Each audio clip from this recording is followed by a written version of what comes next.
თბილისის საქალაქო სასამართლომ სამოქალაქო აქტივისტები ისაკო დევიძე და მარიამ გაჩეჩილაძე ადმინისტრაციულ სამართალ დამრღვევებად ცნო, თუმცა ადმინისტრაციული სახდელი 5,000 ლარის ოდენობით მხოლოდ ისაკო დევიძეს დაეკისრა. რაც შეეხება მარიამ გაჩეჩილაძეს მოსამართლის გადაწყვეტილებით, გაჩეჩილაძე გათავისუფლდა პასუხისმგებლობიდან და მხოლოდ სიტყვიერი გაფრთხილება მიეცა. ქართული ოცნების შინაგან საქმეთა სამინისტრო დევიძეს გზის ხელოვნურად გადაკეტვას ედავება, თუმცა ადვოკატის თქმით დღევანდელ პროცესზე პოლიციამ მტკიცებულებად სხვა დროის ვიდეო მასალა წარადგინა, რეალურად კი მისი თქმით გზის გადაკეტვას სხვა პერიოდში ედავებოდნენ.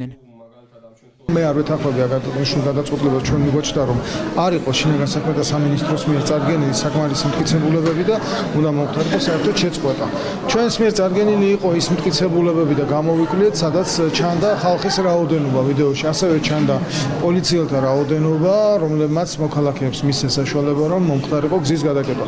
მოსამართლემ ახლა გადაწყვეტილება დაასაბუთა ისე რომ პოლიცია იქ იყო მოქალაქეთა უსაფრთხოებისათვის რომ არ მომხდარიყო თქვა ავტოსაკისაო შემთხვევა და ასე შემდეგ, მაგრამ ჩვენი პოზიცია იყო იმაში, რომ კანონში ვინაიდან ჩვენ გვაქვს ზოგადი განმარტება იმასთან დაკავშირებით, რომ რამდენი რაოდენობა უნდა იყოს, რამდენი არ, ამას ჩვენ კანონი არ გვაძლევს იძახის, რომ თუ არის არასაკმარისი რაოდენობა, ეს არის ძალიან სუბიექტური შესაძლებლობები და ვისთვის საკმარისი რაოდენობა შეიძლება იყოს 100 კაცი, ვისთვის შეიძლება საკმარისი რაოდენობა იყოს 1000 კაცი. ისაკო დევიძე პირველ რიგში მინდა აღვნიშნო, რომ არის სამშობლოზე უანგაროდ შეყვარებული ადამიანი, რომელსაც უყვარს სამშობლო, ის გამოირჩევა მისი პატრიოტიზმით და მისი პატიოსნით, ის არასოდეს არ ყოფილა დანაშაული და მოსამართლემ დღეს ისაუბრა თითქოს მის პირადულ დამახასიათებელ რაღაც ნიშნებზე, მაგრამ აქ უნდა გავამახვილოთ ყურადღება, რომ რა ნიშნებზეა ხო საუბარი. დღეს სასამართლოში ისაკო დევიძემ პროტესტის ნიშნად დატოვა სასამართლოს განუცხადა, რომ ეს მოსამართლე არ იყო ობიექტური და არასრულებდა სამართლიანობიდან გამომდინარე პრინციპებს და ის იყო დამოკიდებული და სწორედ აქედან გამომდინარე თუ შეაფასებთ ხო საზოგადოების მინდა აუხსნა, რომ ორ იდენტურ საქმეში ერთ ადამიანს მისცა შენიშვნა, ოღონდ ეს ადამიანს არ გაამართლა და ისაკო კიდე დააჯარიმა ხო, ანუ პირდაპირ მოსამართლემ შური იძია თავისუფალ ადამიანზე, ისაკო დევიძეზე. მე ამის შეფასების უფლებას მაძლევს ის, რომ ორ იდენტურ საქმეში ერთი ადამიანი დააჯარიმა, მეორეს კი შენიშვნა მისცა.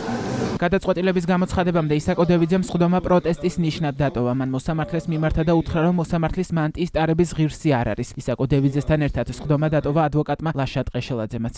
დღეს ჩემი აქ დგომა არაფერია თუ არა ის რომ სასამართლოს როგორც ასეთი ინსტიტუტს, როგორც ასეთი დემოკრატიის რაღაც მთავარ საყრდენ ბურჯს და კულტურას უცემ პატივს, მაგრამ ამ დამოკიდებულებიდან გამომდინარე იქედან გამომდინარე, რომ თქვენ იყავით ჩემი გასული ორი სასამართლოს მოსამართლე და იქედან გამომდინარე რა გადაწყვეტილებებიც გამოიტანეთ და იქედან გამომდინარე, რომ არა თუ მხოლოდ მე და თქვენ გვახსოვს ჩემი წინა სასამართლო და არა მხოლოდ ჩემი, არამედ მთელ საზოგადოებას, ქართველ ხალხს და საქართველოს ისტორიას ახსოვს და იმახსოვს.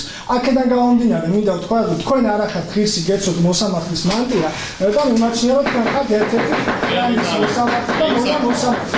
აქედან გამომდინარე, თქვენ არ უნდა მოსამართლეები, არ უნდა სამართლეები. თორემ პროტესტის ნიშნად სასამართლოს